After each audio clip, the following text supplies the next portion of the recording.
The Phoenix Suns for a while now have been desperately trying to make a contending level team and a team that can win the NBA Finals. And they've gotten there. They've never won it, but they've gotten there. But it is not from a lack of trying, okay? From the CP3, DeAndre Ayton, Devin Booker days to the KD, Bill Booker days, it just has never fully clicked, okay? They've had good teams. They've had great teams, in fact, but they just have never been able to have that final piece to the puzzle to put it all together.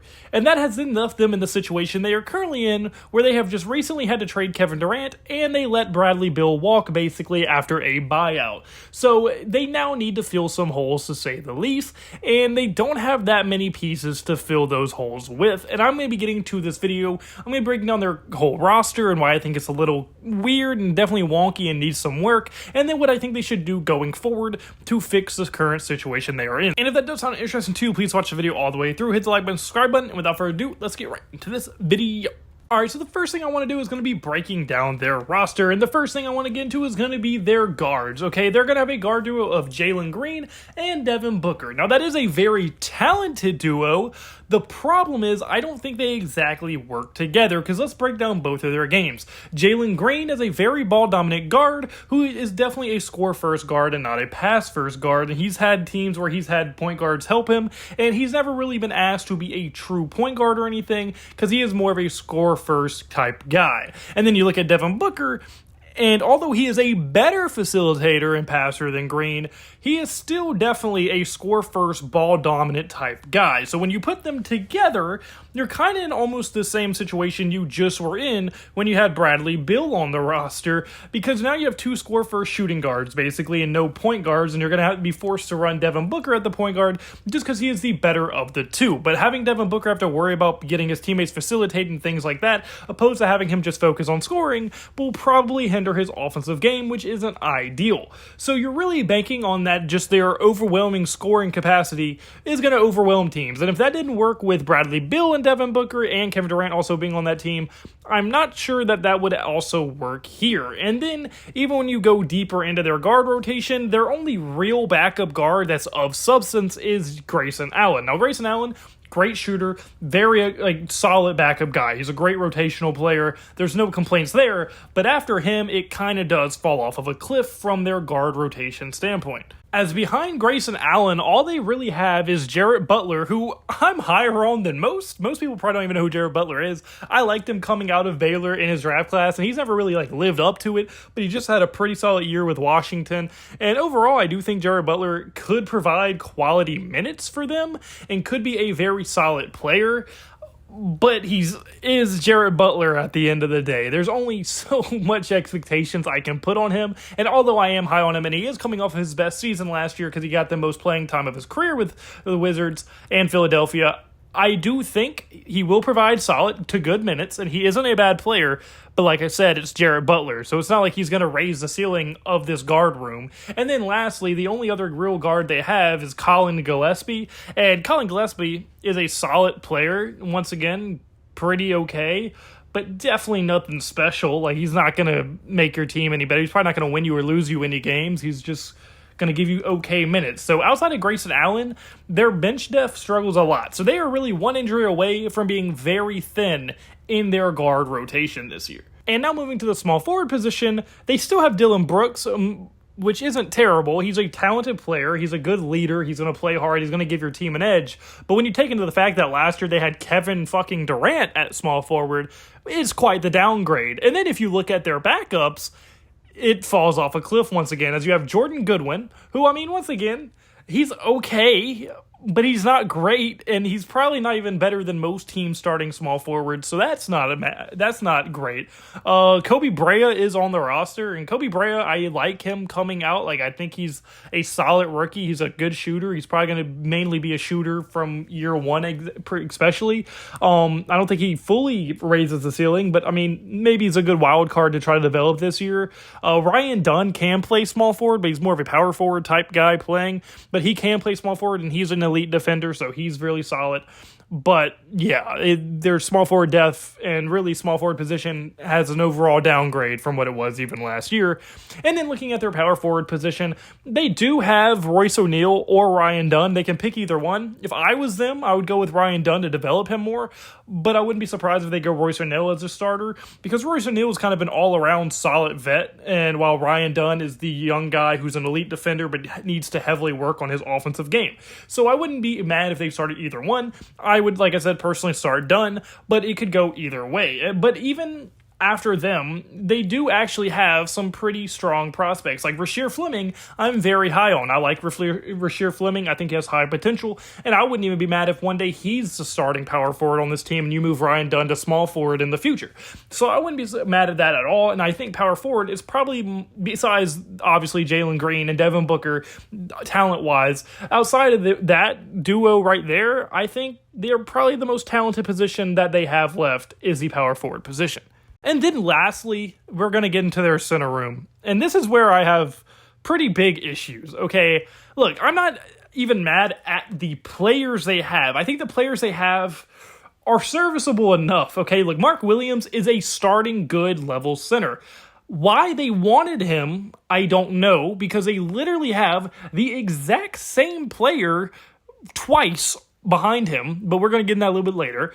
Mark Williams, like I said, very good, very solid starter. He is going to be a good center for them. Now, he does have some discipline issues, and he might struggle on offense without an elite passer like LaMelo playing alongside him anymore, especially when his two guards are two basically shooting guards who don't like to pass the ball too much. He may struggle offensively, but Mark Williams, nevertheless, can play his role, and he's a solid player. Where I have a problem with their center room is the fact that Nick Richards and Kaman Malak is their backup centers.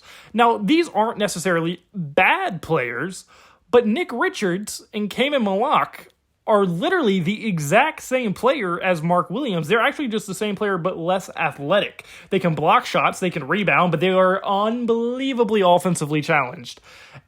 And that's basically the story of their entire center room. Usually you want versatility, you want people that can do different things, one guy that can spread the floor, one guy that can dominate physically, but instead you have one guy who's shown that he can dominate physically and at least be a starter, Nick Richards, who's been a career backup, and then Kaman Malak, who I think was one of the most overhyped players in the draft this year, who can block shots and do things, but that's about it. Maybe he develops into a Mark Williams type player, but that's his ceiling. And I don't know why, after you drafted a guy like Kaman, why you would trade for Mark Williams makes zero sense. So I think their center room just makes no sense, and is really the epitome of this whole roster. Like, their entire roster, even where it has talent, it just doesn't make sense. Like, it's confusing to know what they're trying to do and what their identity is going to be going forward when they try to build this team back up to where they want it to be. So that's now where I want to try to kind of move things and like where is the future of this team going to go and what are the moves I think they should make to make their team have a better future. The first thing I think they probably will be forced to do is to trade Devin Booker. Now I know they definitely don't want to do that because he's been there the whole time. He's their original superstar. Like, he's the guy they've always tried to build around. But it's kind of getting to the point to where it's run its course. You have put Kevin Durant around him, you put DeAndre Ayton around him, and Chris Paul. Like, you've tried a lot of different things and it just hasn't worked. And I'm not even saying you can't make it work around Booker, but he probably needs a change of scenery, and the Phoenix Suns need a change of the landscape for how their team is built. So I think focusing on their young guys and trading Devin Booker is probably going to be the move for them because you can get a ton of assets for him, picks, young guys, whatever you want, because he's that level of player. People would give you that for him, and you still have guys like Jalen Green and other young guys to build around going forward. And I think that's probably the path they should take. So I think the first thing they need to do is focus on trying to trade Devin Booker if things don't work out early this season. Then the second thing they should look into do is try to find a solid point guard. Now, I don't mean someone that just plays the point guard spot, like a guy who can actually facilitate, get players involved, and be good. Now, this can be either a role player, a star in the draft. You can do it in multitude of different ways. But if you're going to roll out a lineup of Mark Williams and Kaman, or Mark Williams and Nick Richards as your center rotation, you have to have a guard who can efficiently run the pick and roll and be a good passer and really get their players involved. And it's just an absolute must if you're going to have those type of centers in your lineup. So I think if they can get a guy like that, that would help them greatly, and it would make them a much, much better team. Plus, it would take a lot of the ball handling problems and pressures off of Jalen Green as well, and it would help him focus on purely scoring the ball, which should help him a lot. And then thirdly, they need to try to just develop their young guys as much as possible. Like they need to give Ryan Dunn, Kama Malak, Oso, Mark Williams, to give these guys Kobe Brea as much minutes as humanly possible. Try to develop them, see what you have in them, and hope you can find a few different gems that you can build around and make into cornerstone pieces of your team. And just learn what you have in your young guys and just go from there. And then lastly, trade one of your three bigs. I don't care if it's Mark Williams, I don't care if it's Kaman Malak, and I don't care if it's Nick Richards. You just have to trade one of them, okay? There's no reason to have these three on your roster. They're the exact same player. It's kind of a redundant thing to have three of them. Just trade one of them. I know you just traded for Mark Williams. I don't care. Whichever one you can get the most for, trade them because I think that's your best course of action, especially because Nick Richards' ceiling not very high. So ideally, you trade Nick Richards over the other two. But if you can if you can get a lot for one of the other two, I wouldn't be opposed to trading them either. But I think those are the main moves they need to make in the immediate future coming up and the season coming up. And I think that would greatly benefit them. And then from there, they have to make good draft picks. They have to make good transactions. And then you kind of get into way too speculative of territory to even know what's possibly going to happen that further down the line. But in the immediate future, I think if they do these moves, they should be in a very good spot, and at least they would be able to start finding themselves a lot more and really trying to build an identity with this team, opposed to just them running out a whole bunch of talent and hoping for the best, because that has not worked for the past few seasons now for them. But unfortunately, guys, that's going to be it for this video. So comment below. Do you agree with me? Do you think the Phoenix Suns are kind of a lost team? Do you think they need to find their identity? What do you think they need to do? Any thoughts in the comment section below? If you like, point the like button, subscribe button, and that's the word to me. And I hope you have a blessed day, because out of blessed day, so you need to have a blessed day. All glory to God. See you in the next video. Goodbye. Boo.